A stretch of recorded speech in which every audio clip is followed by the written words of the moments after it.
Hello students, मैं सुनील कुमार शाह की दिशा chemistry class में आप सभी का स्वागत करता हूं।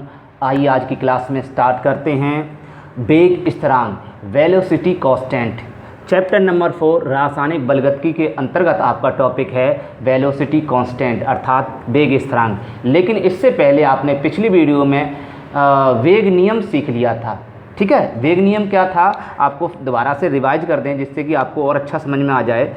वेग नियम जो आपका था, वेग नियम जिसको हम वेग समीकरण के नाम से भी जानते हैं, वेग व्यंजक के नाम से भी जानते हैं। मैंने कहा था कि जो अभिक्रिया का वेग, जैसे मैंने कोई अभिक्रिया ले ली थी, हमने N1A प्लस N2V, ये कोई अभिक्रिया थी, आप पीछे देख लेना वीडियो में तभी अच्छा समझ में आएगा। और मैंने ये बोला था कि जो वेग होता है वो प्रोपोर्शनल होता है किसके, अभिकारकों के। ये अभिकारक A है, उसकी ये बताया था अभिकारक A और अभिकारक B के किसके गुणनफल के समानुपाती होता है। मैंने बताया था डेफिनेशन क्या थी, ये वेग नियम की परिभाषा क्या थी, किसी रासायनिक अभिक्रिया का वेग या दर, इसको दर भी कहते हैं, अभिक्रिया दर अभिकारकों के मोलर सांद्रण या सांद्रण बोल सकते हो के गुणनफल के समानुपाती होती है, जिसे वेग नियम या दर व्यंजक या वेग समीकरण कहते हैं। ये घात N1 मैंने आपको सिखाया था, ऊपर सिर्फ उसके सिर पर N1 कैसे आ जाता है मैं आपको पीछे वीडियो में बता चुका हूँ, तो ये ध्यान रखेंगे। ये आपका था, ठीक है। एक चीज़ उसमें थोड़ा पीछे वाले में थोड़ा सा एक चीज़ और हमने आपको थोड़ा सा ध्यान नहीं रहा समझाने के लिए, एक चीज़ और समझ लीजिए कि देखिए A और B ये क्या हैं, आपके A और B क्या हैं, अभिकारक हैं या यस और नो, ये दोनों अभिकारक हैं A और B। तो इसका वेग आप क्या लगाओगे, -r, रेट -r से व्यक्त कर सकते हो या -b से, वेलोसिटी को -b से व्यक्त कर सकते हैं क्योंकि वेलोसिटी होता है, -b भी लिख सकते हो या -dx/dt भी लिख सकते हो, या ये लिख दो या ये, ठीक है। जो अभिकारक होते हैं उसके लिए आप माइनस प्रयोग करते हैं, इस चीज़ का ध्यान रखेंगे, ठीक है। और किताब आप चाहें तो माइनस का प्रयोग ना करें, लेकिन रियल यही होता है, वास्तविकता यही होती है कि इसमें आपको चिन्ह सहित लिखना पड़ना चाहिए। लेकिन आप ना लगें तो भी गलत नहीं होगा क्योंकि बुक्स में ज़्यादातर माइनस नहीं लगा है, मैं क्या आपको बता दे रहा हूँ, ठीक है। अभी क्वेश्चन भी कराऊंगा उसमें माइनस चिन्ह नहीं लगा होगा अभिकारक के लिए, लेकिन मैं आपको रियल वास्तविक सच्चाई यही बता रहा हूँ कि माइनस का प्रयोग करना चाहिए। तो माइनस आपको समझाया नहीं था, माइनस आप कर लेना, ठीक है। -rb अर्थात रेट दर या वेलोसिटी वेग या dx/dt मतलब दूरी बटे समय, चाल बराबर क्या होता है, दूरी बटे समय, लेकिन यहाँ दूरी नहीं है, यहाँ विस्थापन बटे समय, विस्थापन भी नहीं है, यहाँ है मोलर सांद्रण परिवर्तन, ये सांद्रण परिवर्तन है, सांद्रण परिवर्तन बटे समय, तब वेग कहलाता है। वेग की परिभाषा आपको पिछली वीडियो में बता चुके, वेग की परिभाषा क्या बताई, फिर रिवाइज कर दे रहे हैं कि समय के साथ अभिकारक पदार्थों के, ये अभिकारक है माइनस है, उत्पाद भी ले सकते हो, अभिकारक पदार्थों के या उत्पाद पदार्थों के सांद्रण परिवर्तन की दर को वेग कहते हैं। सही है बेटा, दर जब लगते हैं तो समय का भाग दिया जाता है, आप लोग सभी जानते हैं, बात समझ में आ गई। तो समय के साथ अभिकारकों के या उत्पादों के, दोनों में से एक, हमें इस समय अभिकारक ले रहे हैं, इधर वाले नहीं ले रहे हैं, अभी इधर वाले ले रहे हैं, आप चाहो इधर ले सकते हो, इधर चाहो लोगे, इधर वाले उत्पाद लोगे तो यहाँ प्लस प्लस प्लस साइन आ जाएगा, क्लियर।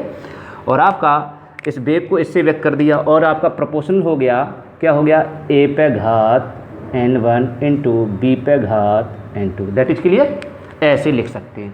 अब इसको हम, आप चाहें तो इसको ऐसे लिख सकते हैं dx/dt, प्रोपोर्शन हटाते हैं, प्रोपोर्शन पिछली वीडियो में हटाया था, प्रोपोर्शन के स्थान पर कांस्टेंट तक के आता है, ठीक है, ये आप लिख लीजिए, ये कराया था। इसको मैंने बोला था, इसको क्या बोलते हैं, इस पूरे समीकरण को आप चाहें तो एक उसी में थोड़ा सा और थोड़ा लिख लें, एक इस समीकरण को अवकल समीकरण भी कहते हैं, क्या बोलते हैं, अवकल।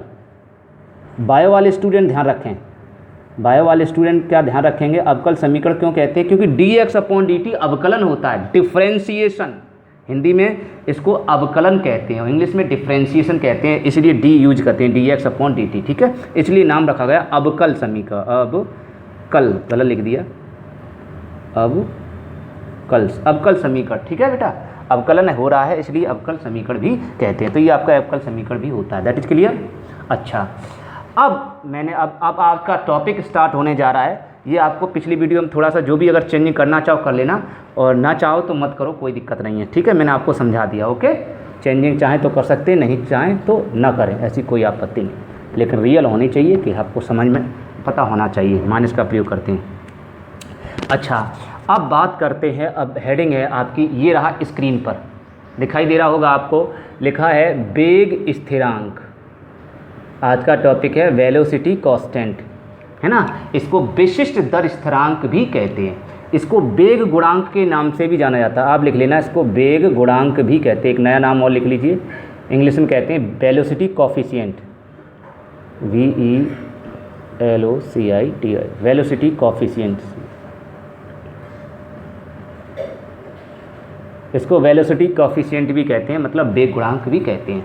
अब ये कैसे निकलता है वेग गुणांक, ठीक है। अच्छा, वेग गुणांक क्या करता है, जो समीकरण मैंने आपको 2 माना था, आप लोग चेक कर लीजिए, उसमें समीकरण 2 माना था।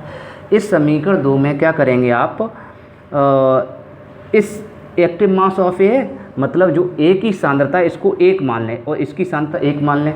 मतलब समीकरण 2 में क्या कर दें, active mass of A equal to 1, मतलब एक के अभिकारक ए का मूलर सांद्रण 1 मान लें। इसी प्रकार अभिकारक बी का मूलर सांद्रण 1 मान लें। यदि मान लें, वो तो आपके ऊपर, मानना चाहो मान लो तो डेफिनेशन बनती है, ऐसे ही आपने फिजिक्स देखा होगा। मान लीजिए तो क्या होगा, इन दोनों के मान आप इसमें पुट करेंगे, मान रख दीजिए, रखेंगे तो मान क्या होगा, तो या तब -dx अपॉन, इसको बेग लिख दे हिंदी में, इसको बेग लिख दो, -dx अपॉन dt लिख दो, लिखा रहने दो, या बेग लिख दो, क्योंकि बेग लिख दोगे तो अभिकारक के लिए भी यूज हो जाएगा, उत्पादों के लिए भी यूज हो जाएगा। अभी -dx अपॉन dt लिखोगे तो अभिकारक के लिए ही प्रयोग माना जाएगा, इसलिए बेग लिख दो, ठीक है, अच्छा रहेगा। आप इसको क्या लिख दो, बेग। तो लिख दीजिए वेग बराबर, ठीक है, वेग बराबर k, ठीक है बेटा। और इस a की जगह रखेंगे 1 के स्थान पर 1 रखो, 1 की पावर n1। इस b की जगह 1 की यहाँ रखो, 1 पे पावर n2। बिल्कुल समझ में आ रहा है। हाँ, तो आपका इसको वेग ही तो बोलते हैं, हाँ वेलोसिटी। तो आपका आएगा वेग बराबर क्या हो जाएगा, इसको r भी कह सकते हैं, ठीक है। हाँ, तो बराबर k। अब इसकी घात अगर किस एक की घात 1000 हो, या एक की घात 2000 हो, या एक की घात 3000 हो, तो क्या होगा, उसका मान 1 हो जाता है। आप सभी मैथ के स्टूडेंट जानते हैं, ठीक है। तो आप इसको क्या करेंगे, 1 कर लो, तो आपका k कोष्टक में इसके मान 1 आएगा, इसका मान घात 1 आएगा, तो आपका वेग बराबर क्या हो जाएगा, k। बस डेफिनेशन समझ में आ गई, निकल के आ गई। तो इसका मतलब अभिक्रिया का वेग या अभिक्रिया की दर वेग स्थिरांक के बराबर होगी। कब, जब अभिकारकों का सांद्रण एकांक लिया जाए, या उत्पाद ले सकते हैं, या उत्पादों का सांद्रण एकांक लिया जाए। लेकिन इस समय अभिकारक के रूप में माना तो अभिकारक के रूप में लिखेंगे परिभाषा, ठीक है। उत्पाद के रूप में माना तो उत्पाद के रूप में परिभाषा लिखेंगे। मेरी बात समझ में आ रही है, कोई प्रॉब्लम नहीं है इसमें, आराम से लिख सकते हो, कैसी दिक्कत वाली बात नहीं। तो आपकी डेफिनेशन क्या बनी, आपकी डेफिनेशन बनी, देखिए डेफिनेशन क्या है, ये जो कंडीशन होती है, ये जो प्रोसेस होता है, सभी स्थिर ताप पर होता है, ठीक है। टेम्परेचर कांस्टेंट होना चाहिए, तभी वेग कांस्टेंट के बराबर होगा, वरना नहीं। क्योंकि आपने पिछली वीडियो में ये भी देखा था कि ताप बढ़ाने पर अभिक्रिया का वेग बदल जाता है, अभिक्रिया का वेग बढ़ जाता है, ठीक है। इसलिए ताप को स्थिर रखना पड़ेगा, तब आपका वेग स्थिरांक वेग के बराबर होगा, ठीक है। तो आपकी डेफिनेशन क्या होगी, तो आप जब परीक्षा में आएगा कि वेग गुणांक की परिभाषा लिखिए, तो जो मैं लिखा रहा हूँ वही लिखनी है, ये नहीं लिखना, ये समझना है, ये समझा जाता है। और आप चाहो तो इसको भी लिखाओ तो और बढ़िया, क्योंकि टीचर जाता आंकड़े ही देखता है, ठीक है, समझ में आ रहा है। तो आपको लिख दोगे तो कोई दिक्कत वाली बात नहीं है। तो नई लाइन से लिखेंगे, अतः स्थिर ताप पर, की परिभाषा स्थिर ताप पर होगा, स्थिर ताप पर लिखते जाइए, ये लिखी हुई है आपकी, हाँ मैं भूल गया था, पिछले की तरह लिखा है, ये आपकी स्क्रीन पर लिखा हुआ है कि लिखा है स्थिर ताप पर अभिक्रिया वेग स्थिरांक, ये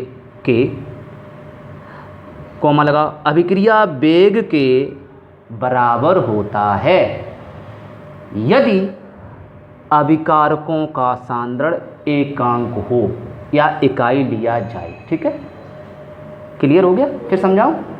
स्थिरता पर अभिक्रिया वेग स्थिरांक या विशिष्ट दर स्थिरांक अभिक्रिया वेग के बराबर होता है यदि अभिकारकों का सांद्रण या उत्पादों का सांद्रण एकांक लिया जाए या एकांक हो। क्लियर? ये डेफिनेशन है, ये भी आपकी इम्पोर्टेंट है, आपकी लिखी हुई है स्क्रीन पर, इम्पोर्टेंट लिख लीजिए। अब नेक्स्ट हेडिंग डालेंगे। नेक्स्ट हेडिंग है, ये भी स्क्रीन पर लिखी हुई है, आपको देखिए, लिखिए किसी भी कोट की अभिक्रिया के वेग स्थिरांक का मात्रक। लिख लीजिए नेक्स्ट हेडिंग में, किसी भी कोट की अभिक्रिया के वेग स्थिरांक का मात्रक। जैसे कोट, किसी भी कोट का मतलब एनवी कोट, एनवी कोट मतलब 10वीं कोट की अभिक्रिया का वेग स्थिरांक का मात्रक, शून्य कोट की अभिक्रिया का वेग स्थिरांक का मात्रक है ना, या प्रथम कोट की अभिक्रिया वेग स्थिरांक का मात्रक। ठीक है, कैसे लिखते हैं? तो इसके लिए मैं ट्रिक एक लेके आए हैं आपके सामने, तो इसको आप लिखेंगे। ये हमारी खोज नहीं है, ये आपकी बुक्स में, हाँ एनसीईआरटी बुक में नहीं मिलेगा। ठीक है, आप लोग, मैं आपकी मेरी खोज होती है वो आपको हम बता देते हैं, जो हमने नई की है, अब ये बुक में मिलेगा। ठीक है, लेकिन सभी बुकों में नहीं है ये भी। तो लिख लेंगे, एक फार्मूला लिखेंगे, एन वी लिखा है, एन वी अभिक्रिया की कोट के लिए वेग स्थिरांक, किसका? वेग स्थिरांक, जो आपका स्क्रीन पर लिखा हुआ वही लिख लो, वेग स्थिरांक का मात्रक। तो बेटा कैसे निकालते हैं वेग स्थिरांक का मात्रक? ये आपकी लिखा हुआ, देखिए लिखा है मोल, ठीक है, लीटर भी लिखते हैं, लीटर भी लिखते हैं, इनवर्स पे पावर 1 - n सेकेंड इनवर्स। बेटा ये ट्रिक बहुत अच्छी रहेगी, इस ट्रिक से आपको सभी के मात्रक याद नहीं करने पड़ेंगे, इससे सबके मात्रक अपने आप याद आ जाएंगे। हाँ ये इंग्लिश में लिखा है, ये भी इंग्लिश में लिख लो, तो ये बहुत अच्छा रहेगा। मेरी बात समझ में आ रही है आप लोगों को? हाँ, इससे ये बहुत ही प्रॉफिट आपको मिल जाएगा कि आपको रटने नहीं पड़ेंगे, वैसे भूल जाते हैं स्टूडेंट ज़्यादातर, तो इस ट्रिक को याद कर लीजिए, बेटर रहेगा। ठीक है, तो के का मात्रक दैट इज क्लियर हो गया आपका, के का मात्रक, ये आप लिख लीजिए, आपको काम देगा। अब इसमें छोटी एन का मान आया, ये स्मॉल एन है क्या? तो ये स्मॉल एन लिख लीजिए, वेयर, जहाँ स्मॉल एन क्या है? अभिक्रिया की कोट, अभिक्रिया की कोटि है। आपको समझ में आ रहा है बेटा? ये क्या है? अभिक्रिया की कोट, समझ में आ रहा है? दैट इज क्लियर हुआ। अभिक्रिया की कोट कहते हैं ऑर्डर ऑफ रिएक्शन। ठीक है, आपको थोड़ा सा बता चुके हैं पीछे, अब ज़्यादा डिटेल आगे बताने वाले हैं। अभिक्रिया की कोट क्या होती है और इसका मान क्या होते हैं? इसके मान कहाँ से स्टार्ट होते हैं? इसके मान 0, 1, 2, 3, 4 डॉट डॉट डॉट डॉट होते हैं, क्योंकि एन भी बोल रहा हूँ, एन वी माने n बराबर 0 से स्टार्ट होते हैं। 0 अगर होता है, n बराबर 0, तो शून्य कोट की अभिक्रिया होती है। ये चीज़ ध्यान रखेंगे। बात समझ में आ गई? लिख दूँ क्या नोट पॉइंट में? वैसे इतना ही लिख लीजिए, सूत्र के लिए, न्यूमेरिकल करने के लिए या ऑब्जेक्टिव क्वेश्चन करने के लिए हल में काम देगा। मैं आपको इस प्रकार से कोर्स करा रहा हूँ कि आपके सारे ऑब्जेक्ट भी क्लियर हो जाएँ, सारे न्यूमेरिकल भी अच्छे से क्लियर हो जाएँ और सारी थ्योरी भी अच्छे से क्लियर हो जाए।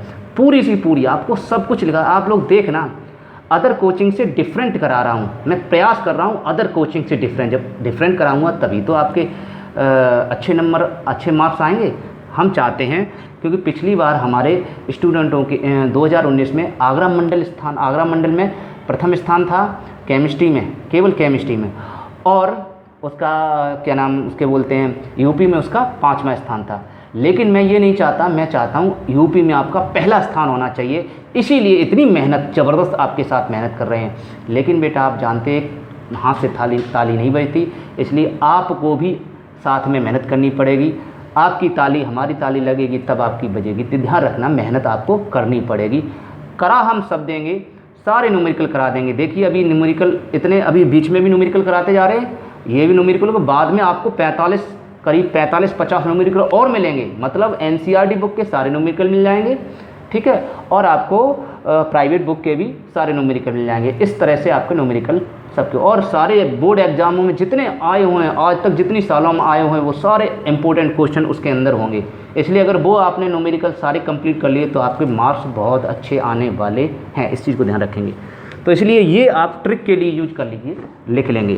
तो n बराबर अगर 0 मान लें, अगर n बराबर 0 मान लें तो 0 कोट की अभिक्रिया के बेग स्थिरांक का मात्रक निकल आएगा। आप चाहें तो निकाल लीजिए। देखिए ऐसे मान के एक मान रख लो, n बराबर क्या रखो, n बराबर 0 के लिए, ठीक है, n बराबर 0 अगर है तो कौन सी अभिक्रिया, प्रथम कोट की। n बराबर 0 के लिए कोष्टक में ऐसे लिख लो, n बराबर 0 कोष्टक में शून्य कोट, इस समय शून्य है तो शून्य कोट बोलेंगे। आगे इसमें डिटेल बताने वाले हैं, आगे नेक्स्ट वीडियो में ये कोट के बारे में बताने वाले। शून्य कोट की अभिक्रिया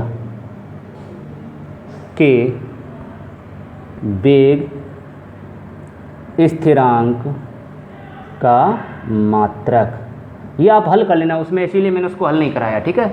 मैंने लिखाया है k का मात्रक जो होता है वो n पर निर्भर करता है। किस पर निर्भर करता है, n माने अभिक्रिया की कोटि पर निर्भर करेगा। अगर कोटि बदल जाएगी तो मात्रक बदल जाएगा। इसीलिए ट्रिक याद कर लो, बढ़िया रहेगा, क्योंकि मात्रक बदल जाएंगे और कितने किसके मात्रक याद करोगे, भूल जाओगे। बहुत सारी हजारों कोटि की अभिक्रियाएँ होती तो दिक्कत आएगी, इसलिए ट्रिक के द्वारा याद कर लो, बेटर रहेगा। अब देखो ट्रिक क्या है, इसमें आपने क्या किया कि शून्य कोट, तो n की जगह, n की घात आपको क्या लिखना, n की जगह 0, तो n कहाँ लिखा, ये लिखा n, तो इसकी जगह 0 लिख देना, तो आपका मात्रक हो जाएगा मोल, है ना। आपको यहाँ दिखाई नहीं दे रहा होगा शायद, इधर लिख लीजिए। आपका मात्रक अगर हो जाएगा तो आपका होगा मोल लीटर इनवर्स, है ना, मोल लीटर इनवर्स, ऊपर 1 माइनस n की जगह क्या आप रखोगे 0, तो यहाँ 0 रख दो, और सेकंड जैसे का तैसा, सेकंड इनवर्स जैसे का तैसा। अब हल कर लीजिए, क्या आंसर आया आपका, आंसर क्या आया आपका, आंसर आया मोल लीटर इनवर्स, है ना, और एक का 1 माइनस 0, 1 बचा, 1 का गुणा करेंगे माइनस 1 ही रहेगा, और एस इनवर्स जैसे था। ये आपका मात्रक हुआ। कितना आसान था मात्रक निकालना।